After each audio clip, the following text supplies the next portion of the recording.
জৱাহৰলাল নেহেৰুৰ বিষয়ে দুষাৰিমান কথা কম, শুনিলে ক্ষমা কৰিব।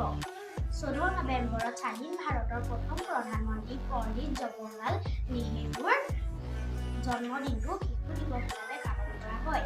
শিশুসকলক তেওঁ বৰ ভাল পাইছিল আৰু মৰম কৰিছিল, সেয়েহে শিশুসকলৰ মাজত তেখেত নেহেৰু খুৰা বুলি কৰিছিল। নমস্কাৰ। মই এতিয়া পণ্ডিত জৱাহৰলাল নেহেৰুৰ বিষয়ে জন্ম হৈছিল 1889 চনৰ 14 নৱেম্বৰ তাৰিখে তেওঁৰ দেউতাকৰ নাম হ'ল মতিলাল নেহেৰু আৰু মাকৰ নাম হ'ল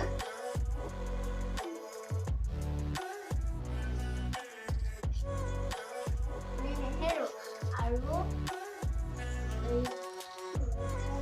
প্ৰথমজন ভাৰতৰ প্ৰধানমন্ত্ৰী হিচাপে তেওঁ আন্দোলনত অংশগ্ৰহণ লৈছিল। তেওঁ শিশুসকলক বহুতো মৰম কৰিছিল, সেয়েহে শিশুসকলৰ মাজত তেওঁ নেহেৰু খুৰা বুলি পৰিচিত হৈছিল। তেওঁৰ মৃত্যু হৈছিল 1964 চনৰ 27 মে তাৰিখে। মই এতিয়া পণ্ডিত জৱাহৰলাল নেহেৰুৰ বিষয়ে কেইটামান কথা কম, বুলিলে ক্ষমা কৰি দিব। 14 নৱেম্বৰত স্বাধীন ভাৰতৰ প্ৰথম প্ৰধানমন্ত্ৰী পণ্ডিত জৱাহৰলাল নেহেৰুৰ জন্মদিনটো শিশু দিৱস হিচাপে পালন কৰা হয়। শিশুসকলক তেওঁ বৰ ভাল পাইছিল আৰু মৰম কৰিছিল, সেয়েহে শিশুসকলৰ মাজত তেওঁ নেহেৰু খুৰা বুলি পৰিচিত। মই এতিয়া পণ্ডিত জৱাহৰলাল নেহেৰুৰ বিষয়ে কেইটামান কম, বুলিলে ক্ষমা কৰিব। 1889 চনৰ 14 নৱেম্বৰ তাৰিখে পণ্ডিত জৱাহৰলাল নেহেৰুৰ জন্ম হৈছিল আৰু তেওঁ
রিমঝিম বলো তুমি পূর্ব যায় গো গির গির গির গির দাও রে যায় গো এই অসম দেখো এই মায়ান বাকি কুয়ার পানি জসে কনে গো কার পদুলির কেটে কিনো মলে মলাই গো এই অসম দেখো তখন দেখো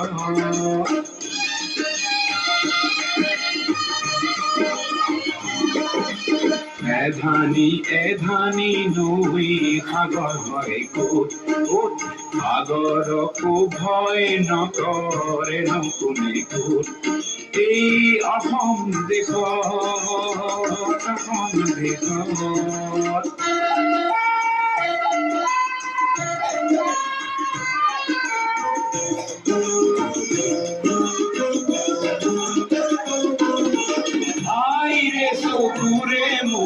জানো করে কোট এই মুকুটারে মণি পিন্ধি বাস পাও কোট মোর দেউতারে কপালরে ঘাম করে কোট এই ঘাম দেখি মর জেনে লাগে মোর কোট ও অহম দেশ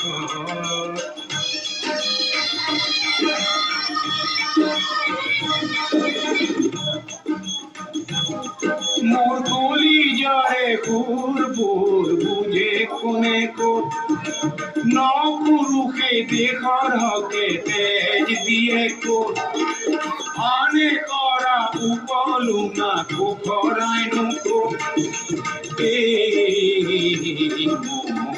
অসম দেশত হৰি ঝিম ঝিম ঝিম বৰষুণে এনে ক'ত বজাই ক'ত ক'ত গিৰ গিৰ গিৰ গিৰ দাৱৰে মাদল বজাই ক'ত এই অসম দেশত এই অসম দেশত